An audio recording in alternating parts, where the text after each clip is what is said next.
I feel like I'm so over this state. I gotta get out. I gotta get The out. I state don't know or this day? the state. I don't know if Okay. you've like heard about like the Florida like ID thing happening, where like I don't think. trans people can't like get their IDs changed anymore, from a doctor note, like the gender marker. So what are you supposed So to do? it's considered fraud. So there's not really a way to do it. They're still trying to figure it out in courts. But right now they're saying if your ID doesn't match your gender marker, it's considered fraud. So right now it's sort of up in the air of like, okay, well, if you've obtained your license legally and have changed the gender marker legally from the laws that were preset but were like pre done or pre made before this happened, does that fraud? Like what happens? And so obviously they can't do anything because that was the rules beforehand. So I think there's going to be a lot of figuring out what the courts want to do, um, and if there's going to be any lawsuits against it, because currently, as it stands, trans people can't get their IDs changed. So if you're like a new tranny, you're just like hopping into the DMV and just wanting to like get it updated, it's going to be harder. Technically, you can. There's like workarounds and like I think with like first like identification stuff. I don't know. It's Florida's just getting so bad. To go as far as to call it fraud is a little crazy. It's Like legally, psychotic. like on all of your other documents, and you have a doctor telling you, and it's still fraud. Do they not know I'm what fraud means? look at me. I'm such a fraudster. You know what I think? What? I think that trans people we should have our own ID.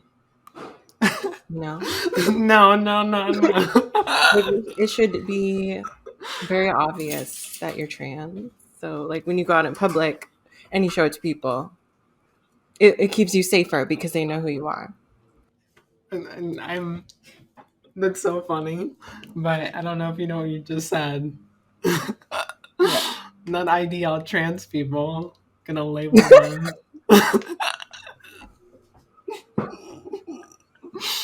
I can't breathe. That's why I'm not a politician or in the government because I don't have any fresh ideas for that, to be honest. I mean, in an ideal world, that would be amazing.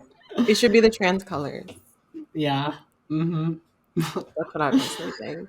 But who am But I? it's funny because like I was talking to the lawyers that we're currently in the lawsuit for against the gender affirming care ban. And I was talking with them, and it seems like it seems like there's gonna just it's a lot of confusion right now, and it's just trying to figure out what it all means. So I'm just like, okay, I guess I just got to get out of here.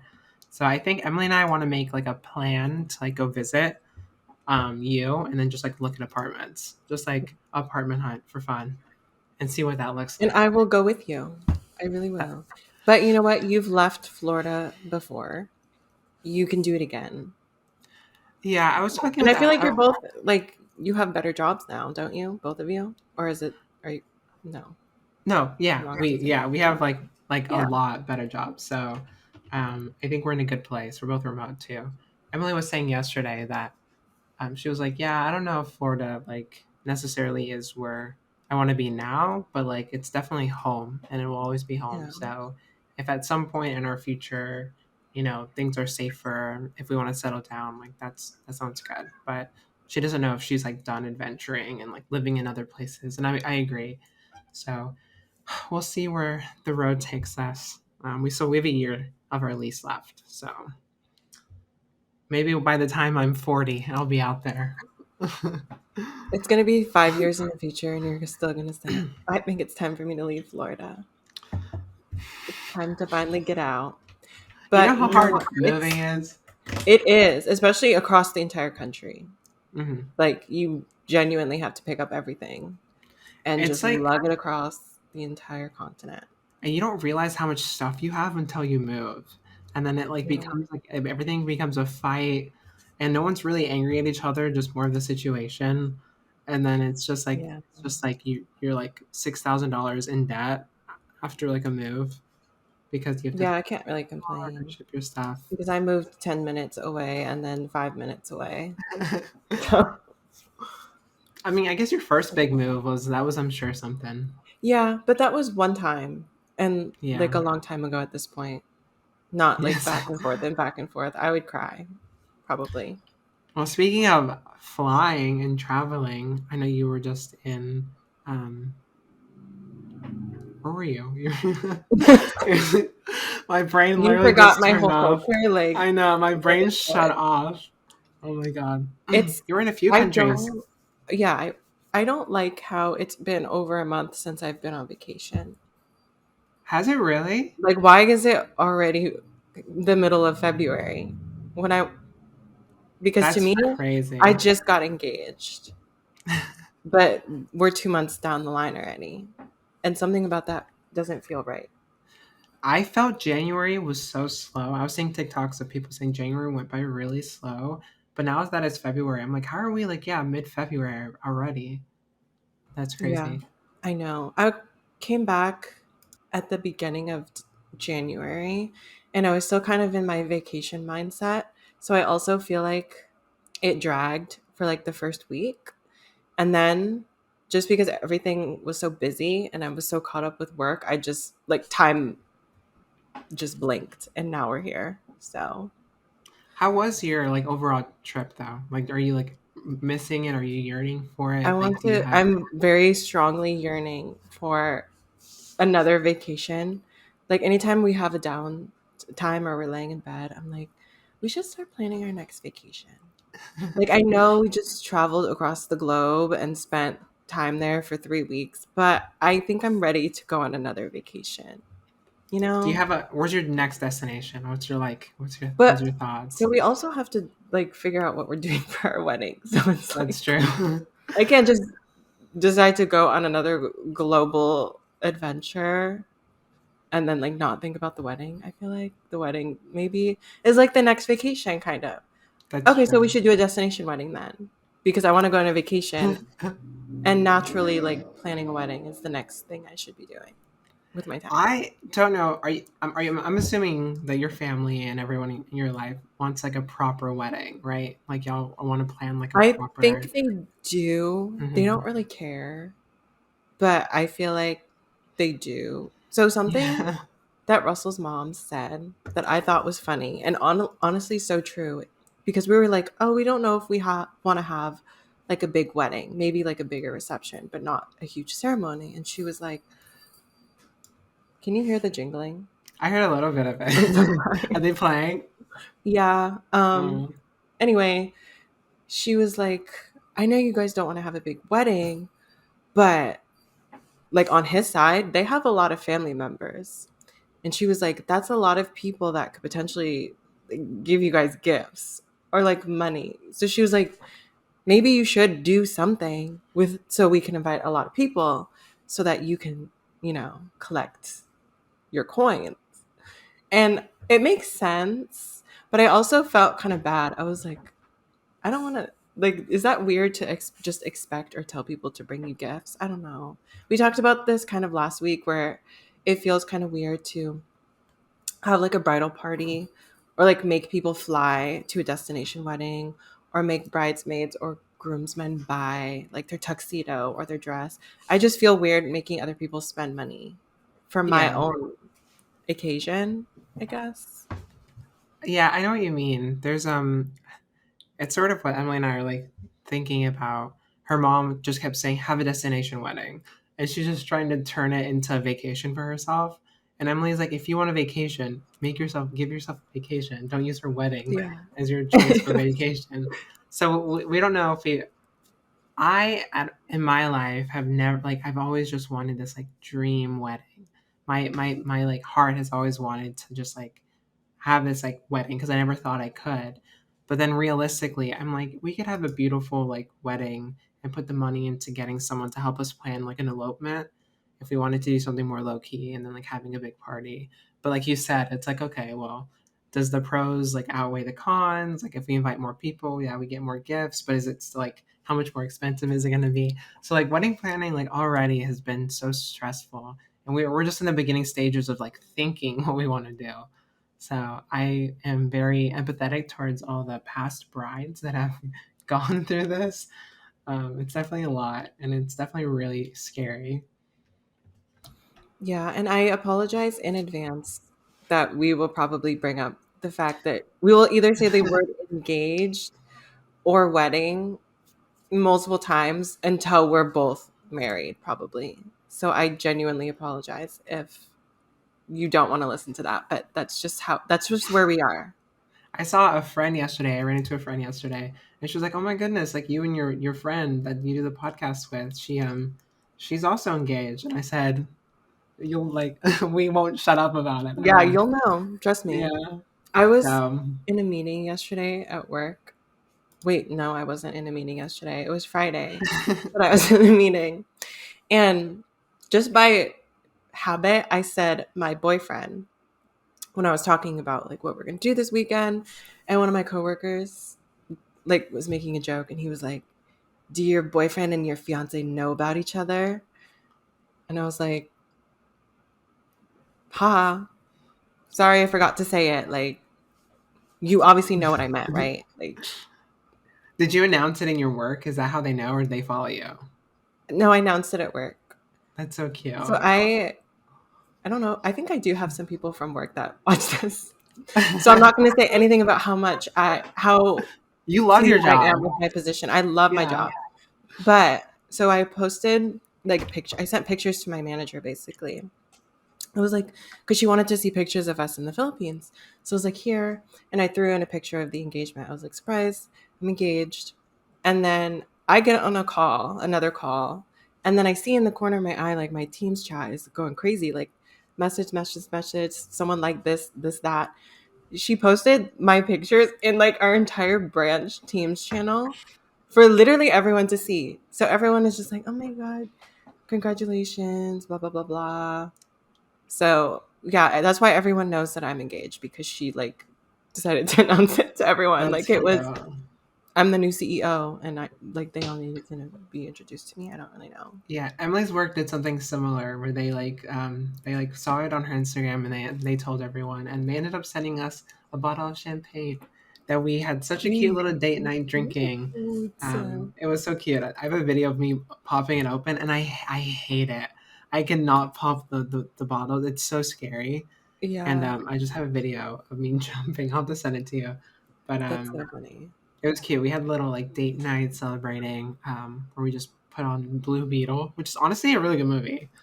I Wait, love it my kind of people. was It kind of truly. was like I kind of cried. It was pretty good. Yeah, I love George Lopez, but yeah. So we had a cute little date night celebrating because of the little champagne they got us, and I love champagne. It was so good. I don't think I've ever had it before. Champagne. Yeah, I mean, I guess I've Wait, had actually, like I've I so technically I I feel like think I we've drank have. like champagne together at some point. I don't know why I think that, but I feel like we Maybe we have. have. I know that I was in New York City and I had brunch like on like a rooftop and they had champagne and I know I've drank it like during then because she kept trying to force us to drink more and I was like, I don't drink, please just chill. And she just kept pouring it in our glasses and was like, you need to drink more. But I don't know if like I've ever had it just like to myself where I can pour my own glass and I can enjoy it. And honestly, really good. I like it. Nice. Yeah. Well, my company did not give me a bottle of champagne. Wow. They just gave me a headache. Anyway, we're both engaged, and you'll be hearing Yeah. about it a lot. You will be. But I want to get back to your trip because I know that Okay. like we need to Okay. talk about it. Yeah. So I can just kind of go through and talk about everything, but I want you to like ask me questions or interrupt me because if you don't, I will just keep talking. Like it'll be an hour and I wouldn't have stopped talking this entire time. That's I'm how just much detail there is. I'm ready to absorb it all. Okay. I just got yeah. I'm ready. Are you ready? Are you locked? Actually have to go into my camera roll and like Just look at the pictures that I sequentially. took so that I can actually accurately retell my Yeah, travels. you need your the sequential order of how things Okay, played out. so this all started all the way back to the 28th of December 2023. So actually there was a lot of drama on the first day when we got to the airport. Just to start, which is really, it didn't set the trip up for good expectations, but it turned around. So basically we get to the airport and it's an international flight. I wasn't told, nobody was really told that when you get to the counter, they're going to ask you to provide them with your return flight information, at least from the Philippines. Like you have to tell them how long you're staying and you have to show proof that you are flying out of the country, like on that day. So Russell's whole family, who I'm with, they're leaving together. So they all have that information. I, on the other hand, I'm staying an extra week with my parents and we're going to Cambodia. However, my parents aren't at LAX. They're in the sky because they're flying from Seattle to the Philippines. So I was like, my mother is in the air. Like she is currently in an airplane. I can't get that information for you. And they were like, okay, well, you need to try and find that information or you're not going to be able to get on the plane. So I started having a mental breakdown. I was texting my mom over and over and over again. And luckily, like her texts were being delivered. So I was like, are you like, did you buy Wi-Fi? What's going on? I was texting her. I was like, I need you to send me the flight information like immediately. Otherwise I cannot get on the plane. So she sends me like a text message of the reservation number and I give them the reservation number and they're like, we don't want the reservation number. We want your flight confirmation. So I texted my mom and I was like, please like send me a flight confirmation, like a screenshot, something, something. And I was like, she's flying. There's no way that she's going to be able to send me a picture or a screenshot in the air, right? But she does. So I'm like, okay, great. I show it to them. I finally get through. Everything's fine. I get through security. We're waiting at the gate. And then I go to the bathroom.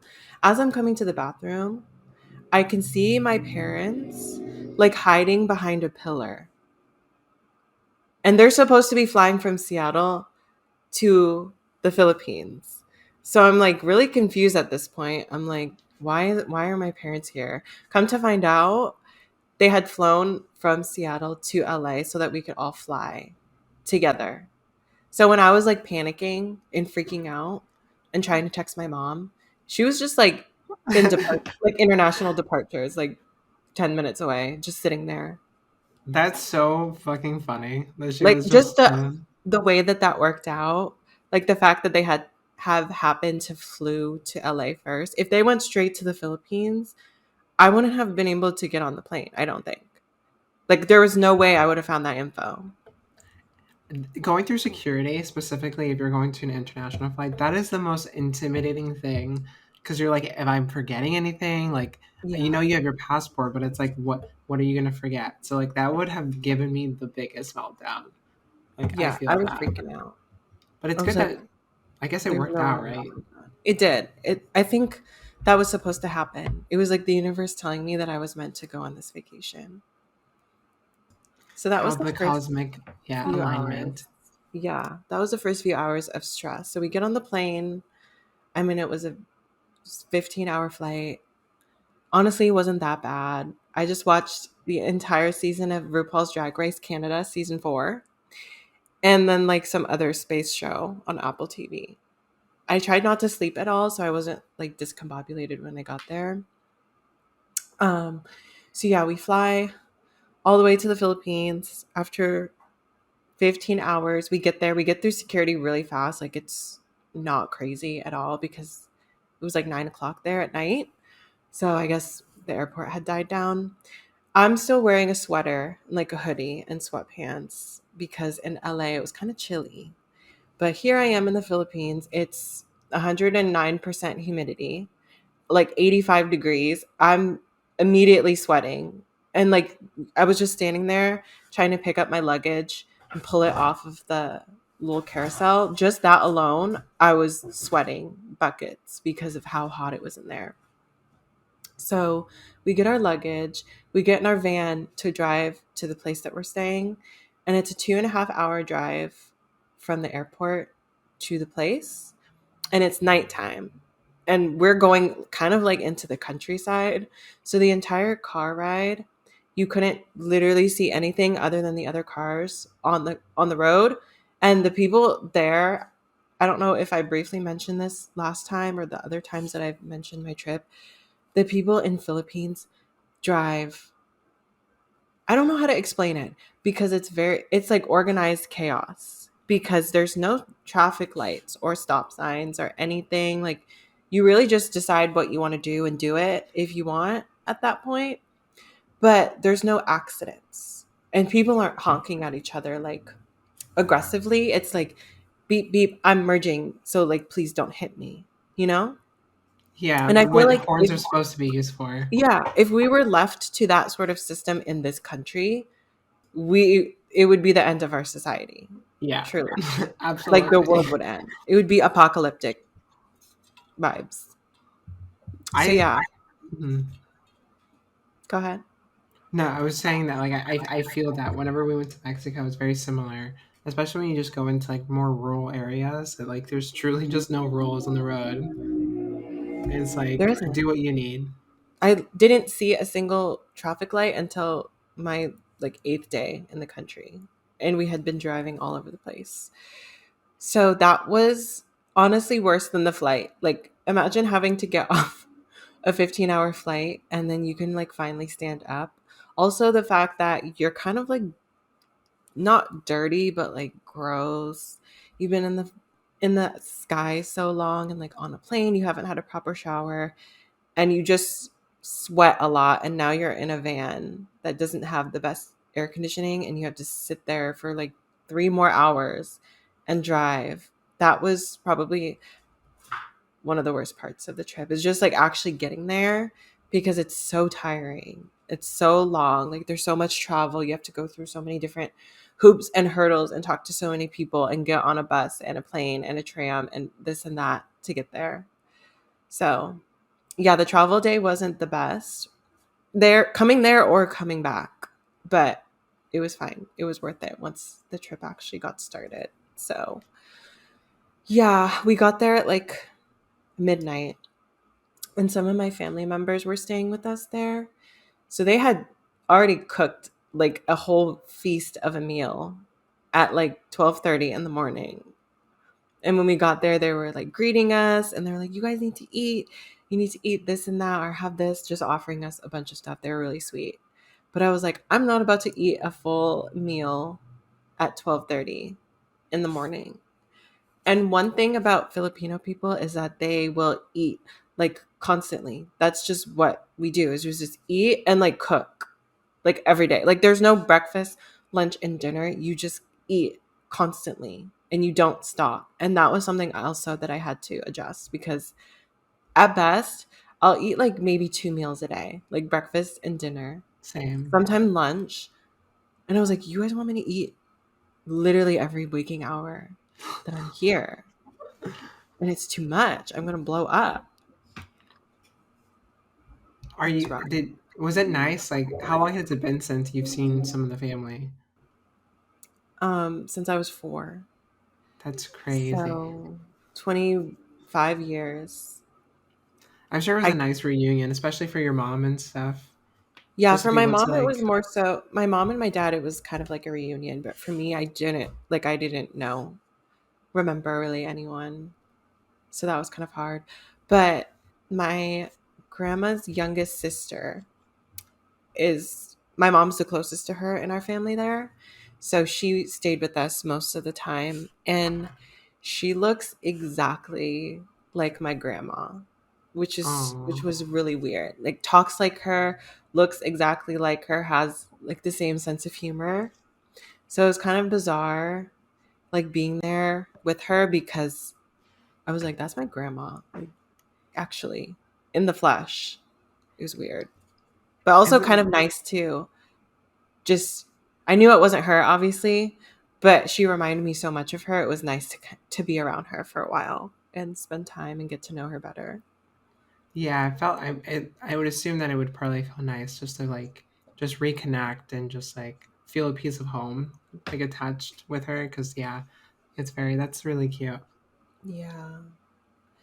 So that was the travel day. That was the first day. Oh my God, I've talked for literally 10 minutes and it was me flying. No, I love it though. Okay, I'm going to fast forward. So the first Okay, couple okay. of days, we stayed at this place, like this hotel. I talked about my wedding, or not my wedding, my engagement. That was the 31st. So that was 2 days after our trip. So we spent a couple of days there. We didn't do anything crazy. We just ate a lot of food, like I said. We went to this like fair, kind of.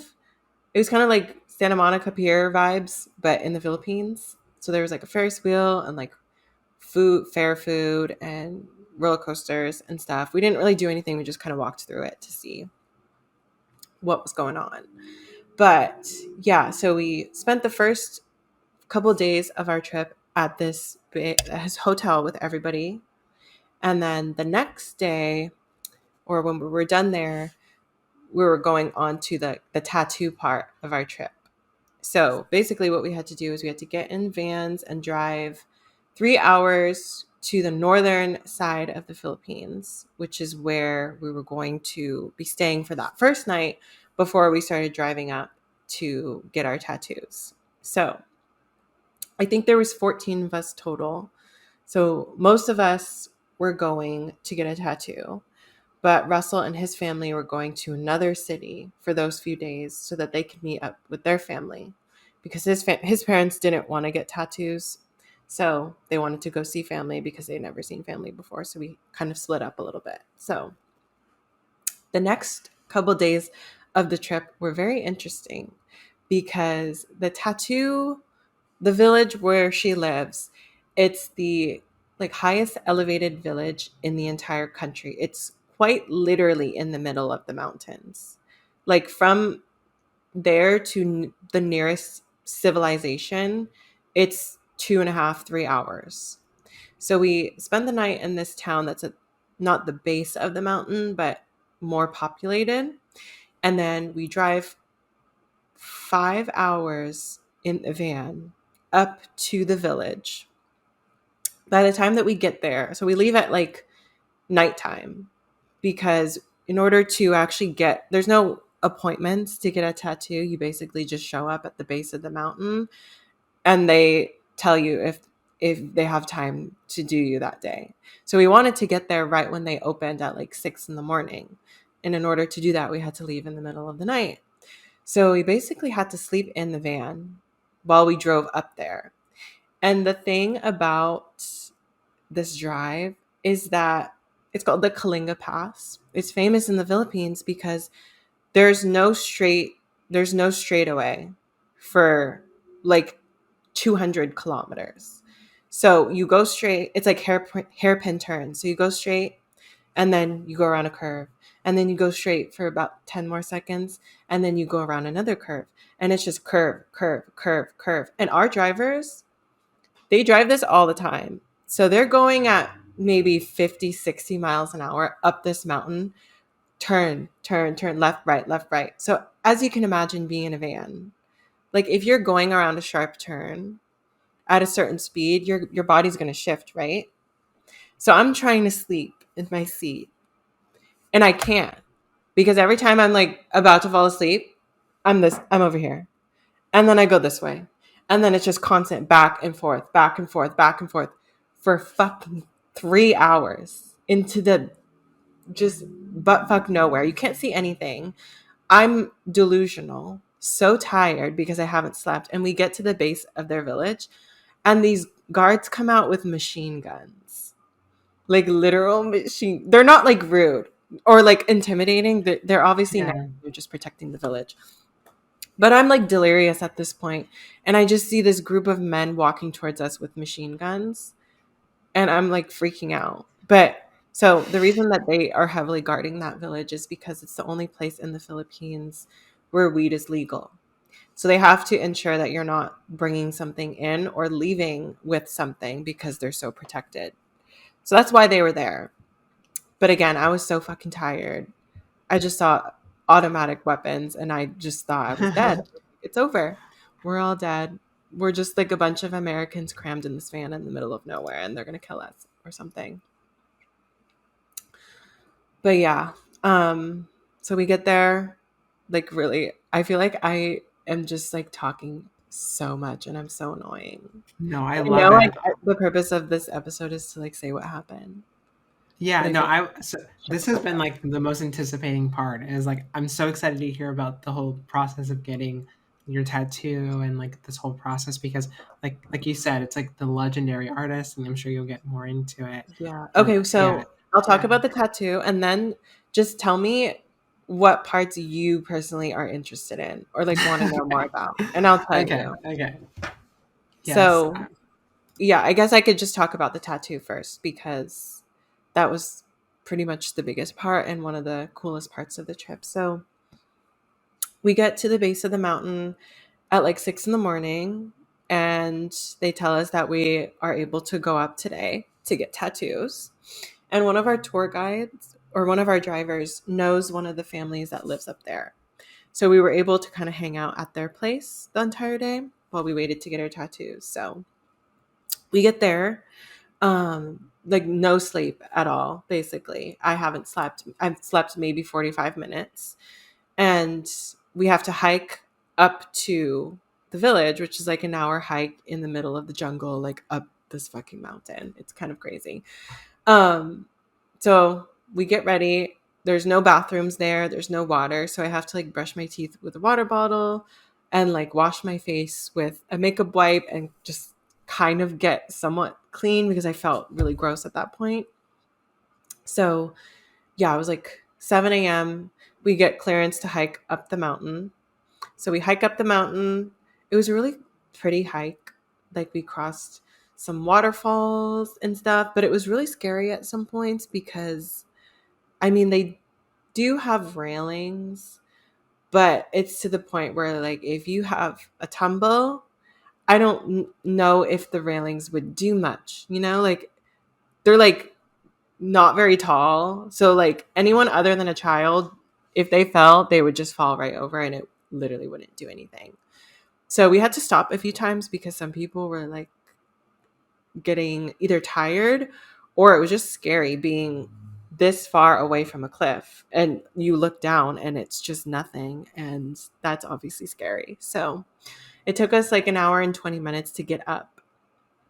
So we get up and we go to the place where we're staying for the day. So at this point it's like 8:30 and we're just sitting there waiting. They tell us that she is really busy today, so she's just trying to finish up everyone that stayed the night because some people will stay the night so that they can get tattooed in the morning instead of waiting all day to get tattoos from her. So we're waiting, and while we're waiting, you have the option of getting a tattoo from her nieces because they do the same tattooing that she does. So originally I was like, I'm just gonna get the three dots because that's the signature. That's what we're all like, we're just gonna get the three dots. And then they came up to us and were like, do you guys want other tattoos? And at first I was like, no, I'm okay. And then they showed us the booklet and I was like, wait, these are kind of cool. Like I kind of like some of these. And then my mom was like, wait, I kind of want one. And then everyone else was like, wait, I kind of want one too. So it switched from like us all just wanting the three dots to all literally all of us got another tattoo while we were waiting.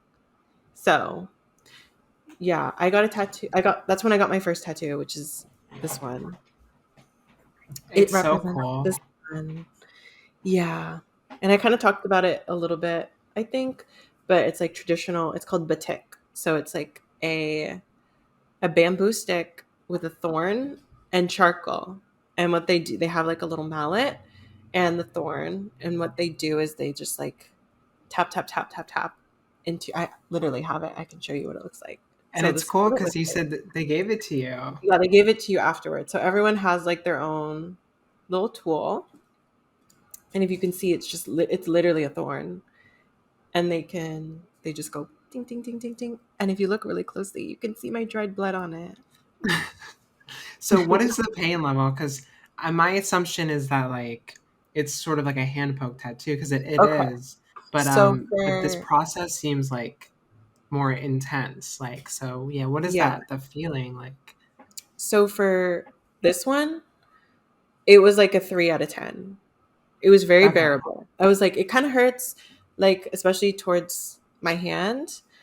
And like when she's wiping it and like going over it again, I feel like that's the worst part of any tattoo is when they take a dry ass paper towel and just fucking go straight over it. Yeah. Like that hurts, obviously. But the actual tattoo itself wasn't that bad. So I was like, this is so easy. Like when I get up there, it's gonna be so easy. Like it's 3 dots. Look, I got all of this. Like the 3 dots are gonna be nothing once I finally go up there. So we get up there 5 hours later because there's so many people that are there waiting. It took us that long to just like sit around and wait for everyone else to get done from the prior night. So we get up there and I'm watching like people go. And I'm noticing that they look like they're in a lot of pain. Like a lot of like you can tell they're in pain but kind of trying to hide it and pretend like they're not in pain, like smile through the pain. And I was like, that's probably just because like these people didn't get the other tattoo, like they're not already used to the feelings. That must be why it like hurts so bad. And I was the first person to go in my group. So I get up there and she doesn't, it's kind of intimidating because like she's such an icon. She doesn't speak English. She's like 2'11". Like she's the tiniest lady that I've ever seen in my entire life. She's just sitting there in her little stool and she like is like wanting you to tell her where you want your tattoo. So I tell her, I'm like, I want mine like here. And then she's like, do you want it horizontal or vertical? I'm like, I want it vertical. So I'm here. I'm like prepared. I was like, your niece just gave me this big old tattoo over here. I'm perfectly fine. And she starts. And when I tell you that she was hammering me, like, I don't know. She was going ham on my wrist, like to the point where I was bleeding profusely. And I didn't bleed at all for this tattoo. This one, it was like pools of blood just like dripping from my arm. And she didn't like wipe my blood away either. She just kept, as I'm literally, blood is leaking down my wrist. She's just like smiling, doing her little tattoo. I tried so hard to not look like I was in severe pain. There's like a video, I think it's on my Instagram, or like pictures of me getting it. And that's not a genuine smile. Like I'm not actually smiling. I was in severe pain because she almost pierced through my entire wrist and went through the other side. Like I'm surprised the needle didn't come out from the side. Oh my It was goodness. so painful. Was this after That was it after. was done? Yeah, Yeah. you look like I was this like, is the most "Ooh, pain that I've was ever been in so my life. silly and fun." But yeah, and I was like, I don't know if it was just a spot that I got it in, but I need to like see everyone else and like how they react. And everyone else after me, they were like in physical pain. So I don't know if she just has a harder touch, or maybe that's the way that you're actually supposed to do it and her nieces don't do it as hard as you're supposed to. But she was going in on me with that little nail and it was so painful. But it was really short because it's literally 3 dots. So it's like what, 2 minutes total. So it was like, just suck it up and breathe. And eventually it'll be over. And I But know it's so cool the fact that you have like honestly it's like a piece of history like attached to your body. If you have kids one day, you can just pass the yeah. story along and and it's a legend that like you were able to live at the same time and then be able to meet and it's just I so mean, cool. it's, as a perfectionist, it isn't perfect, but I think it's fine. Like it's not to the point where it looks like weird. You could just like you're just like, oh, it's obviously not centered, but maybe it was supposed to be like that. The other day. No, I know what you mean and like wanting like the tattoo to like look a certain way, but I think it's mainly just like the cultural aspect of it, the Yeah, symbolic nature of it, and like being able to like get it done by someone that like is so famous exactly. for it. And she's 107 years old. Like honestly, it's okay. I forgive you. I looked at her just a second ago and I was like, she's probably like 85, No, 107. she's 107, babe. She looks really good for her age too. Yeah, Like, she's killing it. yeah, and she's like on her hunched over all day. Like that's a lot for anybody. And for So the tattoos, you said they don't cost anything. The village just like so it's 300 pesos, which is like okay. $5 USD. So Oh my wow. mom gave her like a 40 for Mhm. equivalent of $40 for us, and they were like like shocked or like appreciative That's that we sweet. gave them. A Yeah. lot of people like will overpay just because it's so inexpensive. Like it should be more. Like Yeah. it shouldn't just be $5 considering who's giving it to you, you know? Because like in the States, you could get a dot like this and it's like minimum what, $50. They're like, oh, Yeah, we have a shop. minimum of like 75, and it's literally a tiny heart. I think shop minimums are like yeah, like this off like the street are like 75, $100. And so if you even Yeah. want three little dots, it'll cost you that much. Yeah. So yeah. Yeah. So that was like the coolest part of the trip because I don't know, it's just like a cool experience. Like you said, it's a tattoo that I'll have obviously forever, and it's a cool story that I can talk to, and maybe in the future like I can meet and identify other people that have these three dots and we're like by, bound for life, I guess. It's yeah, and it's just really cool. So Fun. one of the people that was on the trip with us, one of my parents' friends, so this was his first tattoo ever, and it hurt, like I said. And I think like if you haven't gotten a tattoo, especially, and you're experiencing that sort of pain and you're losing blood and you're seeing other people bleeding, it could be kind of like an overwhelming feeling. Plus it was really hot and humid. So when our entire group was done taking the picture, we wanted to take a group picture with her of like all of us together. And so we're like all huddled around her. I'm directly behind, like standing behind her, and she's still sitting in her little stool. And when we're taking the picture, I feel like heavy pressure on my back, like someone's kind of pushing me. And I look back and I can see that like our family friend has like fainted and is like collapsing over onto all of us.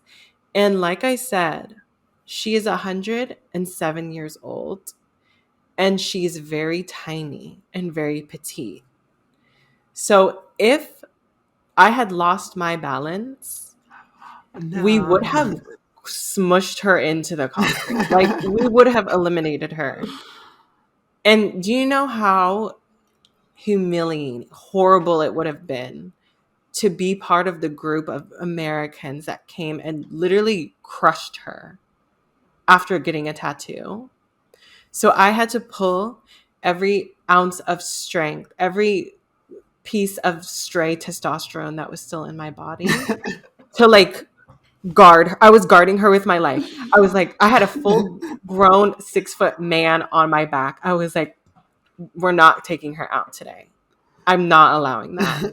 I love And you, then like the everyone else started protector. to notice because no one knew what was going on except for me because he was literally falling on me. And then everyone realized what was going on and like helped him to sit down. But I basically saved her life. Like if it wasn't for me, we would have killed her. I'm not even kidding. Like she would have died. There's no like 14 people falling on you at that age. You're done. I would have. It's so funny because as soon as you mentioned blood, I would have passed out. Like and like Yeah. I got tattoos and I'm covered, but the moment that I see my blood, like I get so like lightheaded, and anytime I get blood drawn or anything, I can't look because I literally will pass out. So Yeah. it's so funny because there was a moment where you like invited me. And I thought about going, and I'm like, that'd be so cute to like go. And I can imagine, and you know me, if I were to go there, I would have probably killed that woman just by falling on her. I feel like that's my luck. That's I the could energy see I it, bring. honestly. Or I'm just so clumsy that something like that would happen. But I honestly awesome that you saved her life. Like I can't believe it. I did. She gave me a tattoo and I saved her life. It was like a trade-off, Yeah, basically. an even exchange. She'll never remember me for the she already forgot about me. Probably the second after I stood up, but She looks I so have thrilled solace too. knowing that I saved her. like in the pictures, she just like looks cool. And it's like I want She to look is. like her Like, she like had right her now. little bandana on. She had her cool little red sunglasses with her tattoos. She don't like iconic. Yeah. So I was just like obsessed with like how she looked and everything. So, but that seems so fun. It's like kind of, and honestly, like even the process of just like that you have to go through like days of traveling just to get to her, and like do that. It I probably feel so like yeah, like if there's community, if you ever see someone else who has a tattoo, like you all went through the same process of getting up the mountain and getting confronted by people with shotguns or semi-automatic rifles or whatever, and having to have that whole experience. And I think that's cool. Yeah. That was like the coolest part of the trip, like I said. So, yeah, Yeah. Was did you say so? Russell, did he go or he couldn't he go? did not go. He did not Yeah. get a tattoo. He went with his family to go Mm. visit their family. His family is like pretty big in that province town. Like, his dad's cousin is like a mayor, and then like another cousin was like a retired police chief. So like they got some power in that city. Oh, I love that. Yeah. Did you end up meeting with them at all? No, because that town was like 5 hours away from where we were. Mm. So we went like 5 hours this way, and they went 5 hours this way, and then we all met together once we were done getting the tattoo. Something that was cool, and there's no way for me to confirm this 100%, but as a trans person, I feel like I have somewhat of an ability to identify my sisters in the wild. So we were in the Absolutely. village, and like I said, this is the only village that has like legalized marijuana because they grow it up there. And so, me, I am no stranger to marijuana, as we all know. Neither is like literally anybody that we were with. So we were like, why don't we just like get high like on this mountain? Oh, I Like, love why that. not? Like, when are we ever going to be here again? Right. So we're like, who do we talk to? And the person that like grows the weed was, I believe, a trans woman.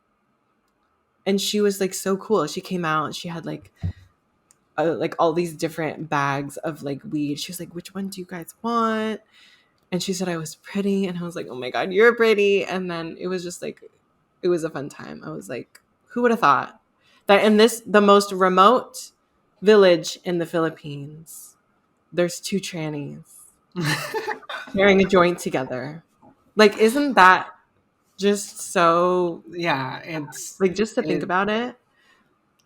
the universe needed you there. I love that. And I think that goes to show too that like just like identifying being trans, it's just so like it's a universal experience that happens in any culture. It's just the way of nature, the way of life. And so it's cool that you met someone. But I know what Yeah. you mean. There's like a superpower where it's like you see someone and it's like I don't know if you're trans, like pre-transition, post-transition, but I know that or whatever, like I can meet someone that hasn't even transitioned and be like you're trans and like just like Yeah. predict it, like there's just a superpower. Yeah. I don't know if this is like problematic. And my dad doesn't, I don't think he listens to this, so he's not going to know that I talked about him.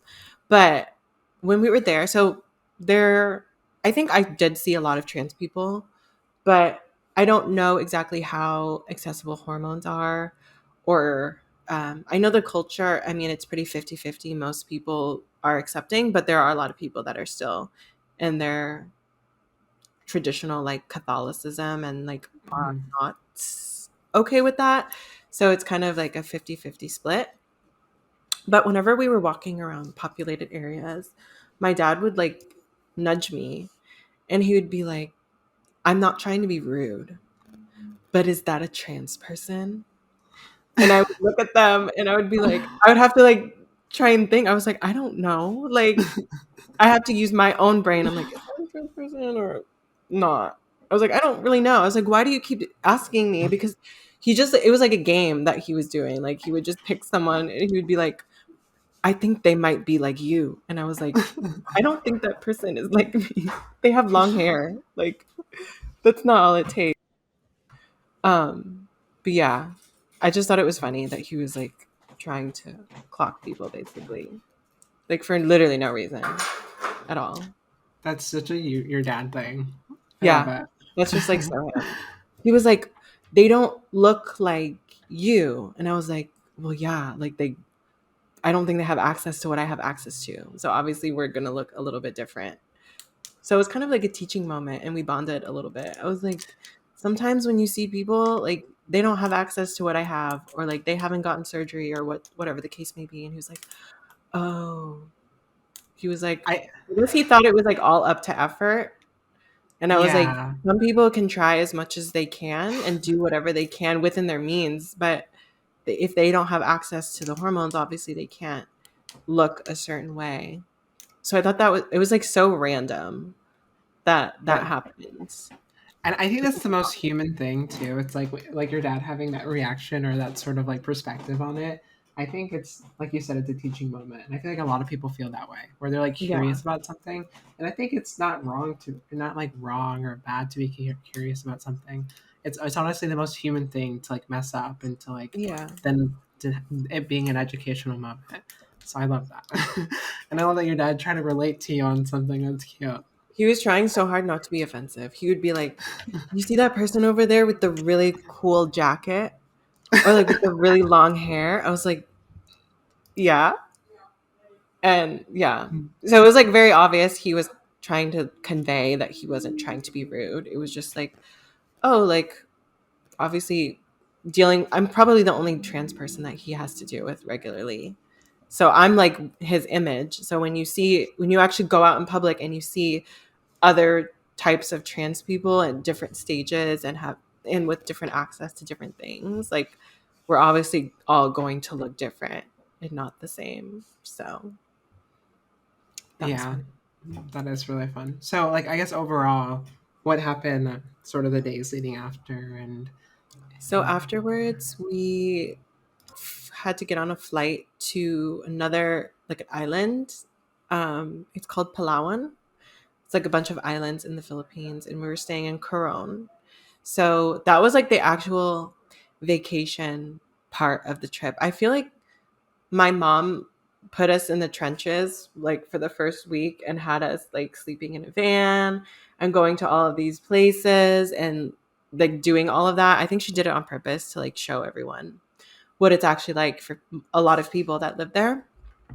So the second portion, we were just like at a resort on a beach and like going to beaches every day and swimming in the ocean and swimming in the pool. So that was like an actual vacation compared to the first part, which we were like hiking and trekking through places that literally there's no tourists. Like I didn't see a single tourist until the second half of our trip because we were just literally in the middle of the country, like for no reason. I mean, there was a reason, but like no one else had a reason to be there. So yeah, did you feel like the food, like, was it just like top tier, just being oh, like with like authentically made from your family and the food, stuff? yeah, yeah. I mean, I can't even explain it. We have a Filipino restaurant that's kind of close to us that we do go to, but it's good. It's really just not the same as how they do it there because you don't have access to a lot of like the authentic ingredients that they use over there, like garlic, the type of garlic that they use or the type of oil that they use. Or, oh my god, the mango. Do you like mangoes? Yes, of course. You haven't had a mango until you go to the Philippines and eat a mango. I'm telling you, it's like an experience I've never had before eating food or anything. It like I genuinely can't explain it. And also like fresh mango, dried mango. Dried mango is one of my favorite snacks. So since we've been back, I've been trying to like find a good brand of dried mangoes and they just don't taste the same. And it makes me so sad because I ate all of the ones from the Philippines and I can't get them anymore. And I don't know what to do. Is there good? I don't know. I mean, you don't eat tofu, but is there like a lot of tofu options, or did you not see a ton of that? Um, I didn't see a ton of that. And there's not a lot of I mean, I you can obviously ask for like vegetables and stuff, but Hmm. they don't have like meat substitute there. That's my It's like biggest fear. very meat heavy. Yeah, of like going to another country and then just being like just overwhelmed with the meat and being like, damn it, I can't eat this. And Sometimes I if just you do you have a hard time looking at like dead animals and like I have a stuff? traumatic experience. So my family is my dad's very traditional Mexican, and he grew up on a ranch and stuff, and like killing animals for like to eat it and stuff. And on occasion, he would buy like local pigs and have like a day where him and his brothers would get together and they would like cook the pig. And I have been there a few times when the pig was in fact unalived, and it was very traumatic, and I think it sits with not well with me. And when I think about eating meat again, I think about that, and I think that's probably one of the reasons why I can't. So it might be a little hard, but I think I could survive if it was around me. Is it just like Yeah. hanging up and everything on display? Yeah, like in the street markets, it's literally just like a full pig just hang like a line of them and just like literally any animal just hanging. And also one of the biggest dishes in the Philippines is called lechon. It's basically like a roasted pig. So it's like a spit roasted pig. And like the head is still there. So like it's like the head and then the body, which you cut up all the meat, and then the rest of the body. So like while you're like serving yourself, like the head is just like there, and like it's like normal to leave the head on most things. I wonder. I always think about like the similarities in like Philippine dishes and like Mexican dishes because we're both we're common ancestors, or like we're ancestrally like aligned with like colonialism, and like I wonder like what sort of overlaps that has. So I feel like I haven't had like an authentic like I had a few Filipino friends growing up, and I went over to their family's house, and it was the first time I've ever eaten white rice, which was so crazy. That's fucking crazy. Yeah, my family, my mom exclusively just cooked Mexican rice. I never had white rice, and so that's the only experience I had because I was so picky growing up. So I'm like, I've always wanted to just like, but there's not any good places here in Florida for me to like actually I'll like take you do my somewhere research. when you come Yes, here. please. But yeah, that's so cool. Yeah, I mean, Fun. like I said, there's a lot of other things that happened, but it's just like there's so much. I don't know what to say other than just talking nonstop. But I think I covered the basis and like the most important things or the most entertaining things. I think. From my perspective, you were gone for 3 months. I was I literally was going to bed at night and like hanging out with Emily, and I'm like, I miss Gage. Like she's been gone. She's like I was living her gone best for a life. minute. Yeah, I and it felt like didn't. forever. I forgot that I had a life back here. Like I truly was just existing in the Philippines. I mean, a month of your life in a different area, like it's crazy how quick like you can adapt to like sort of that routine of like being somewhere like unfamiliar.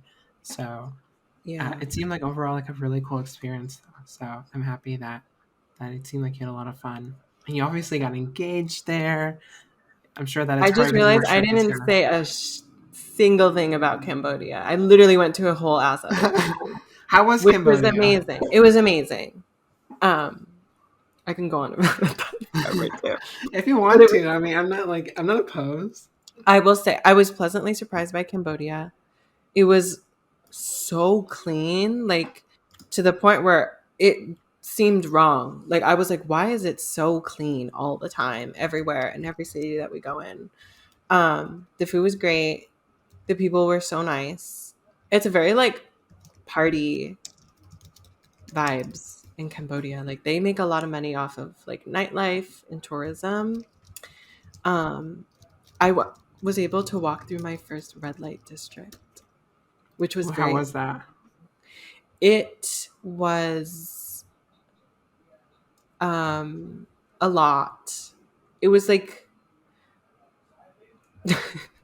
I don't even know how I feel because on one hand I was like feminism, like all of you finesse them, like go get your bag, find a white man that has a lot of money, take everything in his wallet. Take it all. You deserve it.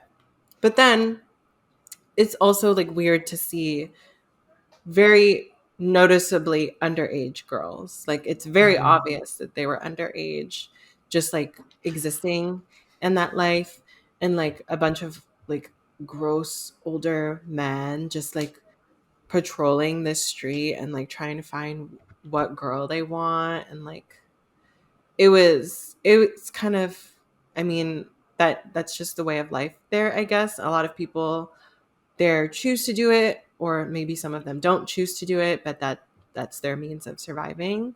So I was just trying to look at it from just like observing. And yeah, it was just, I feel like if there wasn't creepy white old sleazy ass men there, it would have been a lot better. But like that's their demographic, so like they Yeah. need them there, I I guess. the But amount it's of also like like as a woman, just like walking through, like obviously they're objectifying all of these girls there, but they're also just objectifying the other girls that are just walking through like in the area. So it's like you're looking at them like fucking creepy.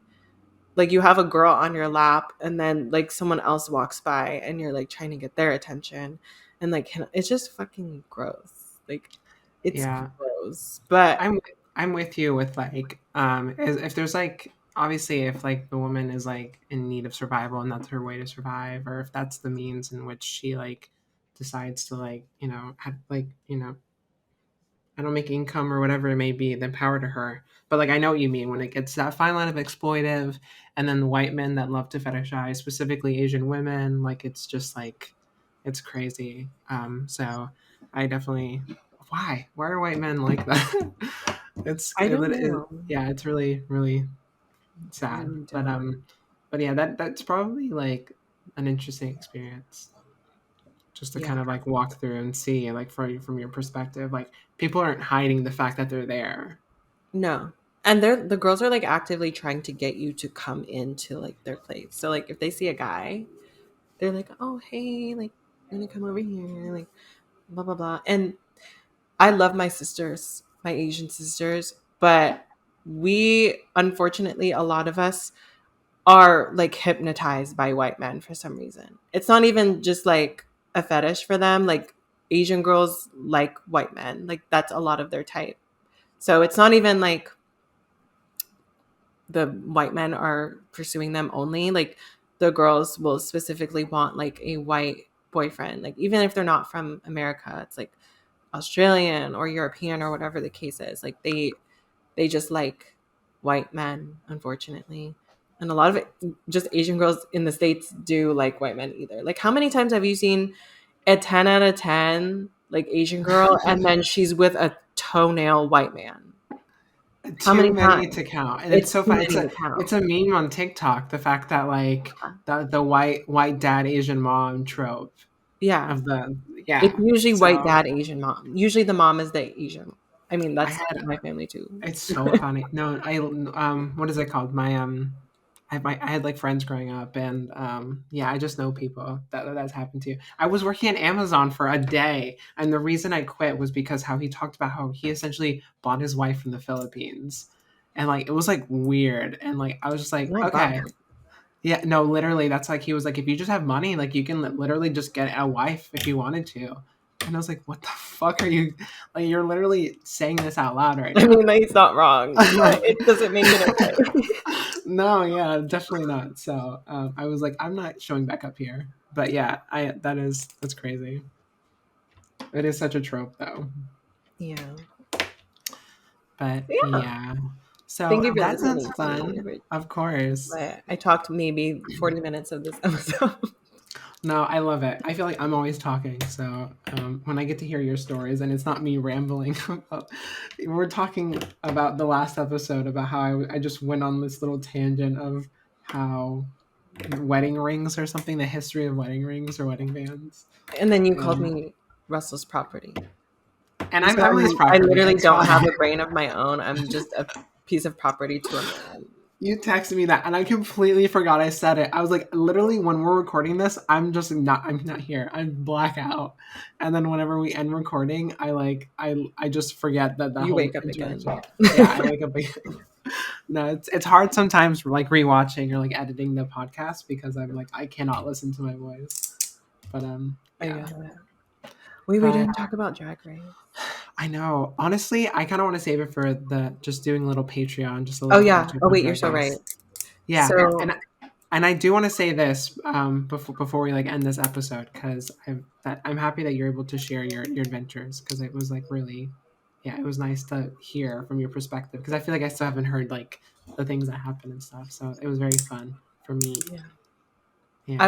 It was fun for me retelling it because it made me think that I'm on vacation again briefly. I'm not there. So We need to do something together. We have to have a vacation together. yeah. We need to come you need to come here and we need to go back to Bloomingdale. Oh my god, not Bloomingdale. That's so why am I like that? Oh my god. I'm like something's wrong with me. But we can't go to Saddle Ranch again because Saddle Ranch is kind of over and like done with. Yeah, So what's the new thing? somewhere Everyone else. loves emo night. Is Oh, that the emo. new thing? I did go to emo night recently. You said everyone was smelly.